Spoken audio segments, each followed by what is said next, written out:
I want you to read the letter. You want to read the whole thing? You want to?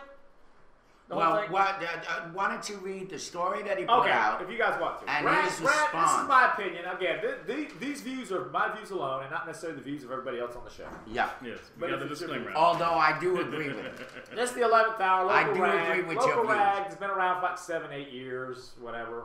It's a freebie. I used to be a big supporter of it. I thought it was a good thing. It gave an alternative news outlet. I use it to wipe my ass. To the Telegraph, which I thought the Telegraph has been showing for years. Me too, hell yeah. And anyway, let's preface this, guys. Let's preface it, okay? This is what kind of irked me about it. Don't tell me you're going to do something and then you don't do it, okay?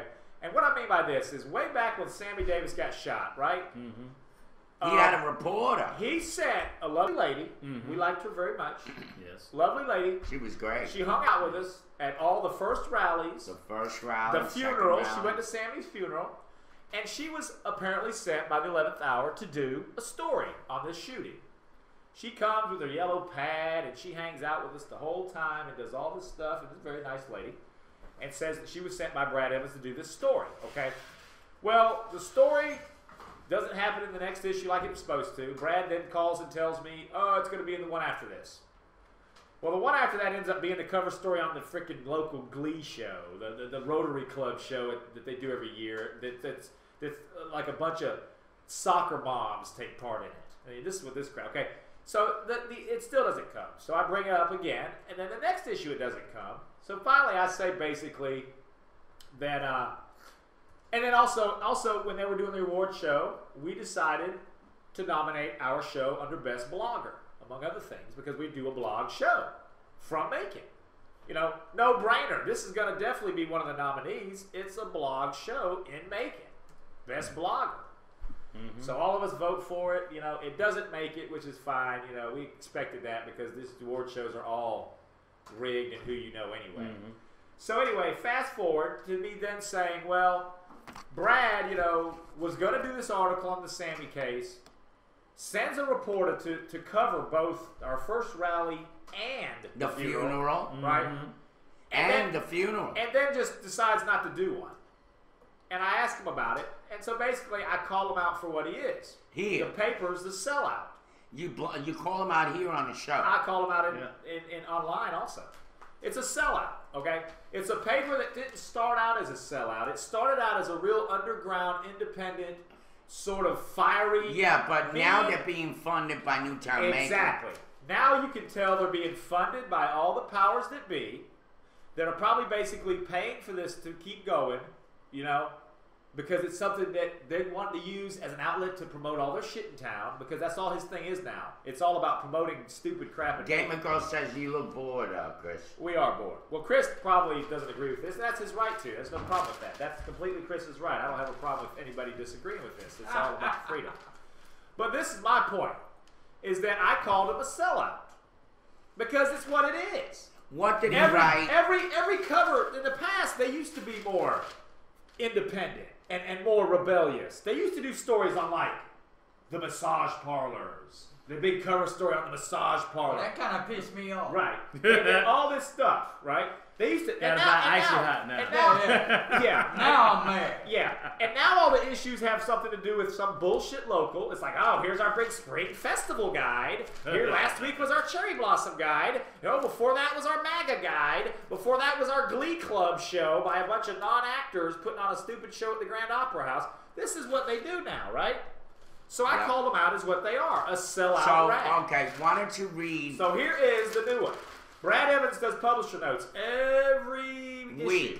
And by the way, just to preface that. Every 2 weeks. Brad Evans put out a lie about having a 45-minute conversation with me. This was about half a year ago, right? About half a year ago. Saying that he wanted to get away from me, that I remind him of how he handled... I have never had a conversation with that guy. For longer than 5 minutes. More than 5 minutes. Right. And I have never disrespected this schmuck. Right. Big time, big fat slob. Never, ever said anything bad about this guy. And he puts me on his editor's notes. So whatever you're reading now doesn't surprise me. Okay, so here is his latest publisher notes, and it says, I have purposely waited to say anything about the shooting of Sammy Davis Jr., a.k.a. Junebug. Mistake number 1, Brad, you spelled Sammy wrong. He spells it S-A-M-M-Y, not S-A-M-M-I-E. Again, shows you what the paper knows. The shooting of Sammy Davis Jr., a.k.a. Junebug. I waited because I had no idea what went down out there. It sounded pretty bad that a cop had shot an unarmed man 3 times, but I didn't know what happened before that, so naturally I kept my opinion to myself. I heard that some half-wit blogger who still lives off his mom was calling our paper a sellout because he hadn't done a full-page story on the murder of Junebug. I didn't read it because I don't care what he thinks. But now that all the information's out, I certainly don't mind saying out loud that I probably would have shot Junebug too. That poverty and mental illness is a big issue is a no-brainer. Yes, this guy should have been better taken care of by his family, by the state, by one of the organizations that take care of such people in Bibb County, etc.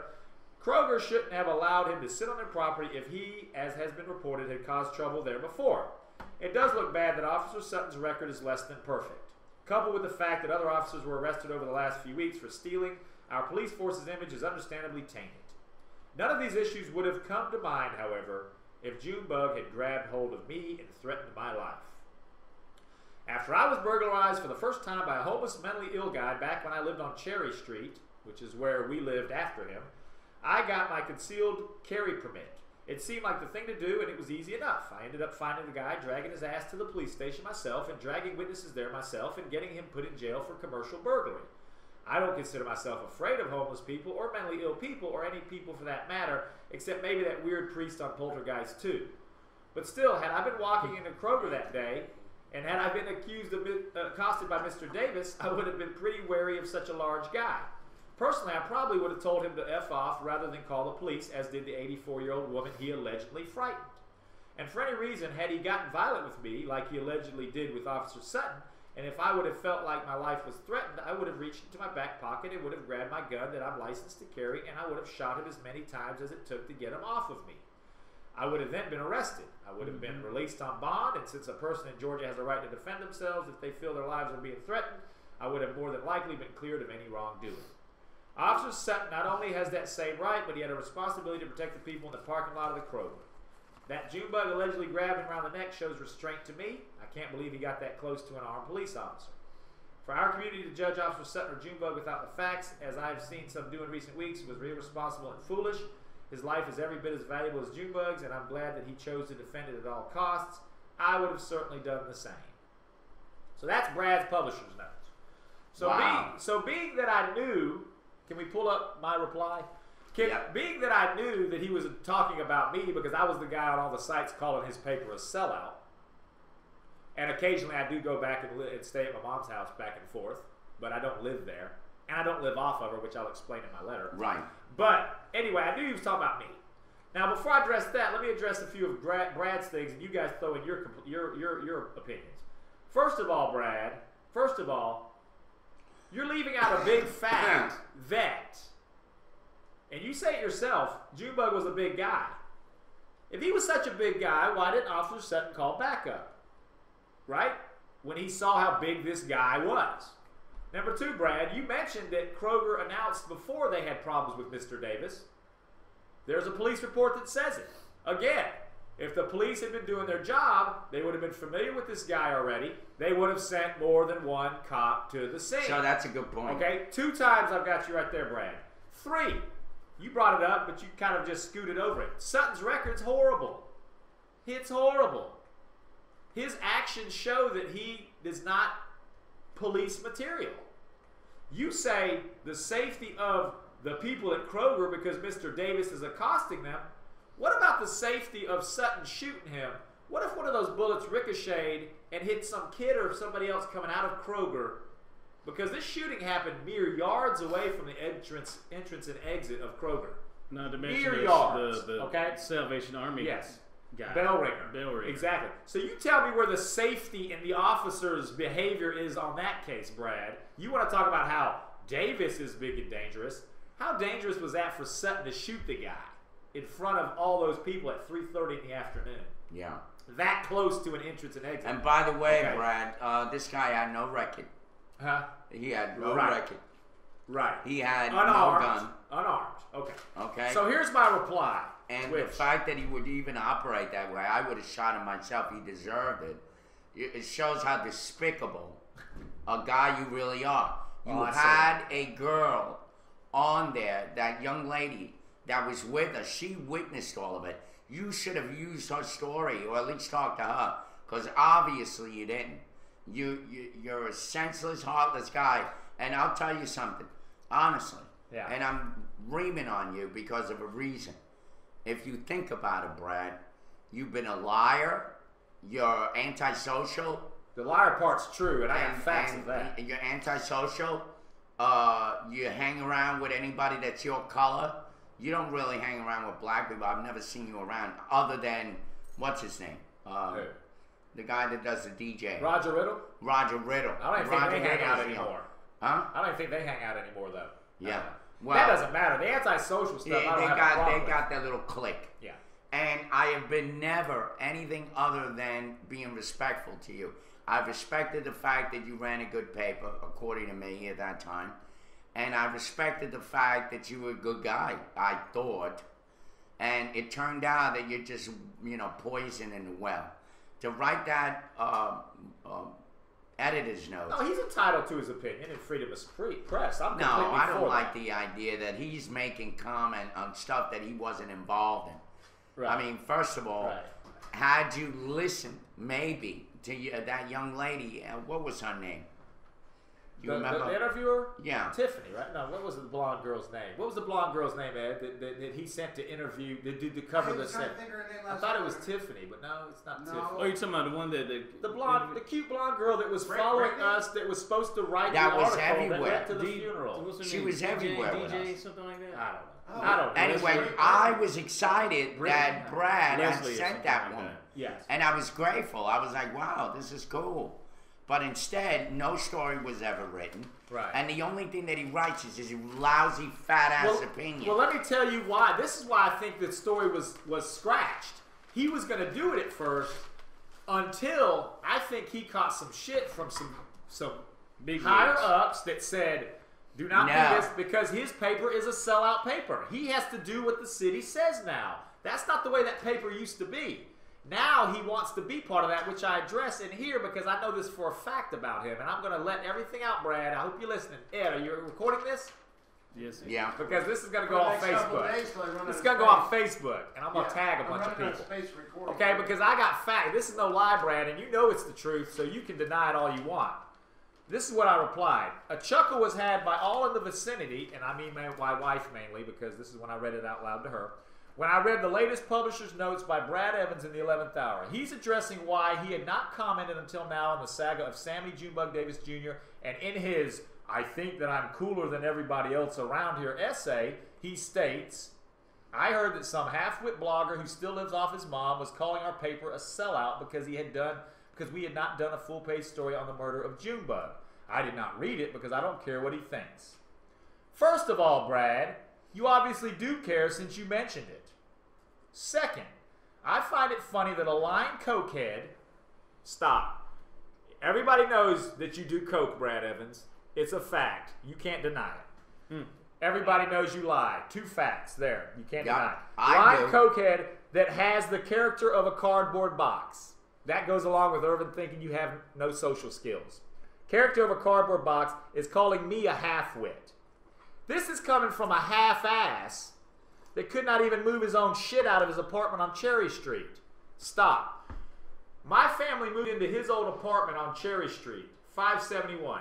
Well, this is what happened. We moved in. Our lease was set for October 1st, 2010. Signed it. I paid them, because I had the money at the time, lots of it. I paid them $8,000 up front to cover the first 7 months of rent and the $1,000 deposit. I gave him and his wife a check for $8,000 so that my rent's covered. I didn't have to worry about paying him rent for 7 months of our first year the apartment was $1,000 a month downtown. Beautiful. Okay. Pretty good. So what happens on October 1st when I show up there early in the morning, which he knew, and I was going to come start moving in immediately. I bang on the door. The key doesn't work because he's got the latch across. I bang on the door. Bang, bang, bang. Wake his ass up after about 10 minutes of banging on the door, telling him, look, I've got these guys from a furniture business coming in, delivering furniture we bought, new furniture, that they're going to take it up these steps. It was a big apartment. It was 3,000 square feet with staircase going up to it. It was on the second floor, okay? His ass is not out of there. They had not moved shit out of their house yet, okay? The lease is set for October 1st. We're moving in that day. His shit's everywhere still. Nothing's moved. This cokehead, and this is what he was doing, because when he comes downstairs to open the door and answer it, he's sniffling the whole time. Obvious sign. Every time I see this guy, he's sniffling, which shows me you're a cokehead. I know cokeheads. You sniffle all the time. That's what they do. He's sniffling all, okay? He shows up, answers the door. Oh, man, I went alligator hunting last night. I was out late with my buddies. I'm sorry, man. I didn't have time. Man, I'm tired. Oh, I've been out since 5 in the morning crocodile hunting. Well, that's not my fault. Get out. Our lease is now. We're moving in. I've given you $8,000. So this motherfucker proceeds. Wow. I'm telling the truth, guys. I mean, this is going out. And you know it's true, Brad. You started this shit. He's doing the John Cena. You started this shit. We're gonna continue this shit, Brad Evans. Okay. I'm loving it. So here we go. So your ass doesn't get your shit out of there. Okay. It's on a first Friday. I never forget. It was a first Friday, a real first Friday of October. Okay. His ass doesn't get it out of there. He tells me, okay, we'll clear the space, blah, blah, blah. You can have you guys bring in the furniture, my kids' and daughters' bunk beds that we ordered, and our new bedroom set that my wife and I ordered, and all this stuff. You can have it in. We'll clear a space for your stuff. Blah, blah, blah. Okay, whatever. So then he goes on to tell me how, I got a moving company coming. They'll be here by 10 o'clock or so, because I'm going to his house like 7 in the morning. This is like 7 a.m. So 10 o'clock comes, no mover company's there.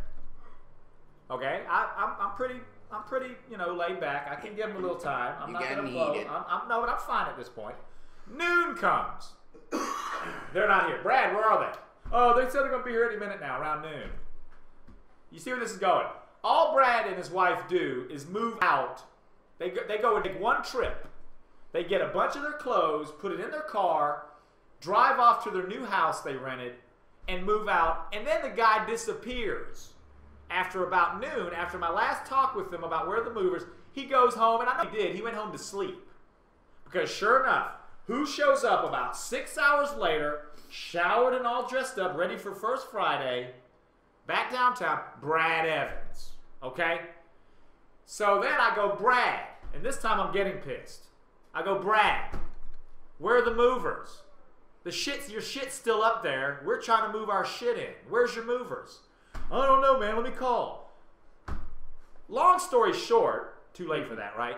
Long story short, this is good, the though. fucking movers finally show up at like 10 in the fucking p.m., right? Close to midnight, his damn movers show up, okay? Damn, where you find movers work that late? Okay, Yeah. this is what happened. They call them burglars. So at this point, Brad and I have had it out in front of everybody on Cherry Street. At this point, I've gone up to him and I've given him hell, and he's trying to give me hell back, and he's drunk already and on coke or whatever, I can tell. Well, anyway, I give him hell in front of everybody walking downtown in the middle of the big First Friday. I am pissed at this point because the guy, is quick to take my check, but then he's not even responsible fucking enough to get his shit out of there in time, So basically what happens is the movers get there finally, they take his shit out, and at this point, they take it all and put it on Cherry Street. They put it out on the fucking sidewalk, right there in front of where we lived, 571 Cherry, and you've got all his shit down there, and people are walking by left and right going, oh, what the hell, thinking that this is stuff people are getting rid of. They're going to come grab some shit people got evicted. And Brad's like telling people to stay away from his shit, and it was just so embarrassing for him, which it should have been. Which it should have been embarrassing for him. What kind of responsible guy is that, right? So anyway, that's what happened. So let me continue. So he could not even move his own shit out of his apartment. The reason I say that is because he told me specifically that morning that, well, I'm waiting for the movers. I'm not moving this shit out of here. I don't move stuff anymore. I hire people to move my stuff. That's why I put that. Okay, continue. This is coming from a guy that had 2 IRS agents come knocking on the door on Cherry Street when I lived there asking me where they could find Brad Evans. Fast forward about a year later. Okay, we lived in that apartment 2 years. One day, I hear knocking down below. I go down there. There's a female and a male in Men in Black type suits, looking very professional with IDs. They flashed their ID. Hi, blah, blah, blah, we're blah, blah, blah from the IRS. We're looking for Brad Evans. Okay? If the IRS sends agents after your ass, something's up. If they go that far, something's up. Okay? I just said, basically, I don't know exactly where he is now, where he lives now, and but he doesn't live here anymore. They said, that's okay, believe us, we'll find him. To quote them, we'll find him. Okay? That part's true too, Brad. Next, this is coming from a guy who's told so many lies that he can't even catch up to the truth. Right here, I'm a witness. And there's a lot of those. I've got those stories too, and everybody does. This is coming from a guy that wants to be what I come from, okay? The offspring of a well-to-do family that goes back to 1840s Macon. Here's why I say that. I'm not doing that to toot my horn, okay? This is why I say that.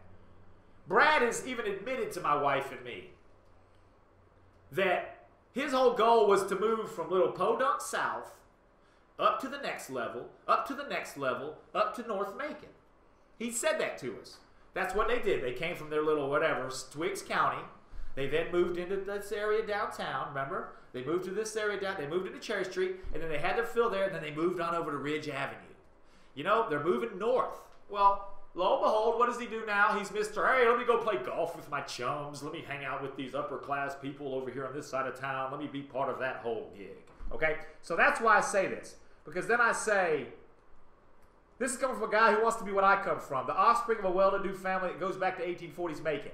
A guy that plays golf at a country club that my grandfather once played golf at. Okay? I'm talking about the Idle Hour Country Club. Okay? My grandfather, Daniel Harris, was the bank manager of C&S Bank here in the 70s and 60s. C&S Bank was what now is Bank of America. Right. Bank of America bought him out. Was it in that building? It was down. It was all over. They had the one on Ingleside. You know, it was. Anyway, my grandfather, my dad's dad, he was the president, local president of that bank, that chain. Okay. Basically, because of that, my grandfather and grandmother got a free membership to the Idaho Country Club because of his knowing the people. My grandfather always goes on today. Right. My grandfather always hated it though. My grandmother loved it. She was all about that. She was one of those old Southern women. It's all the way these Southern women are now. Not the bad mouth, but it's true. She was that type of Southern woman now that is just not relevant anymore in this town in this day and age. But my grandfather didn't like it. He never liked the whole country club thing. He was a down-to-earth guy that just thought this is pretentious, this is asinine. My mom, my dad, and uncle, their sons, never liked it. Anyway, they got a free membership to this country club way back. When I was little visiting, we used to go there. My grandmother used to take us there to eat for Thanksgiving and Easter. We used to go do that country club crap, and I hated it. I didn't mingle with those people. I didn't mingle with those pretentious kids. I hated it. Even at 13 years old, guys, I hated going to the country club. My dad hated it. My mom hated it. Everybody hated it except my grandmother. So anyway, that's what I'm referring to because my grandfather was an avid golfer. He died of a heart attack playing golf on the course at Idle Hour Country Club in 1970 something. I don't want people to get lost I'm in the sorry. show because I'm just your telling response is very powerful. I'm telling you. So then I say, what next, Brad? You want your own golf tournament? Someone in my family's already done that as well. I refer to my Uncle Hal, great Uncle Hal, married to Aunt Liz, the only female Harris in as many years until my daughter Elizabeth was born. Harrises are mostly boys. Anyway, her husband, Hal Cook, he ended up having his own. He was another well-to-do guy in the family that ended up having his own golf tournament named after him way back when. Anyway, so I go, what next, Brad? Do you want your own golf tournament? Well, I said somebody in my family already did that. Get it right, Brad.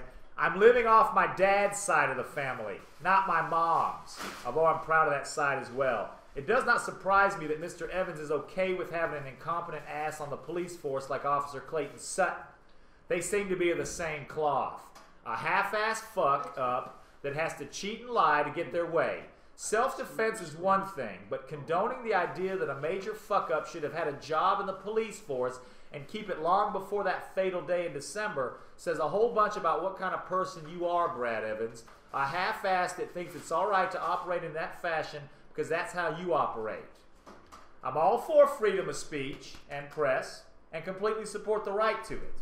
That's one thing that makes life great. In fact, I love it so much that I'm going to be talking more about Brad Evans on the morning roast this morning at 8 a.m. on VonLive.tv/The Morning Roast. And join us. I hope that you'll join us. Okay? Read my There we go. I'm sorry that I pissed you guys off with all that time wasting. No. But that had to be said. Listen, take your time. Okay? Now, Chris might not agree with me. That's fine. He doesn't have to. I'm not saying everybody has to. He's saying he's just sitting there. Everybody's laughing at him. Yes. I do. He's bored. He's bored. I just want to read that part where it was like, what did Gamer Girl said? What? Brad, stop blowing lines off your wife's ass and move your shit. Yeah. You're right. I mean, you know, and that's the thing about it is that it was funny. Did you see one of the replies by this girl named Elizabeth underneath that? She just befriended on Facebook Heather. But she definitely said she had two points to say about Brad Evans. I mean, a lot of people don't like this guy. I think he thinks he's liked more than he is. Yep. And I'm hearing more and more that a lot of people just have dealt with him and think he's just a complete pompous ass that's self-centered as hell. And that's probably right. You're probably right. It is right because I can tell you that. Right. I mean, he wrote on that piece of shit thoughts that he has there. He wrote a story entitled to that. about me, right? Yes. I'm entitled to it because he wrote a story about me. I never. You are entitled to it too. Yeah. Yeah. I never said anything to this guy, anything out of character. Right. I have always been very courteous to him, Chris. Very nice to him. Hey, Right. Brad, how are you? And he writes some story comparing me to Howie Hansel. I mean, it must suck to be Howie Hansel. I mean, people like, if you're a fuck up, it must be Howie. It's become an adjective. Yeah, It's an adjective. Howie Hansel's an adjective now. Damn, Howie. You're a Howie Hansel. Yeah, you're Howied. Yeah. Or you're Hanseled. You've been Howie. You Yeah. just got. You've been Hanseled. And I'm not talking about Flash Mob Howie. Right. No, I'm talking about. Flash I'm mob. freaking How about Howie? I was so upset with him doing that. I'm like, I never said a word to this guy. Right. That is what, in fact, he's writing about. Right. He said that he had a 45-minute conversation and he was getting so annoyed he wanted to get away from me, kind of like Howie Hansel. Right. And he said, oh, look who's back. Howie Hansel and Irving Martinez, and he was talking about me. Yeah. I said, you son of a... I never had a 45-minute conversation with you, Brad. Never. The only thing I ever said was hello and goodbye. But you're a big fat liar, just like Anthony said. And believe me, when I saw that story, I would have said worse to you. Especially if I was drinking at the time. What story? What I just read? Yeah.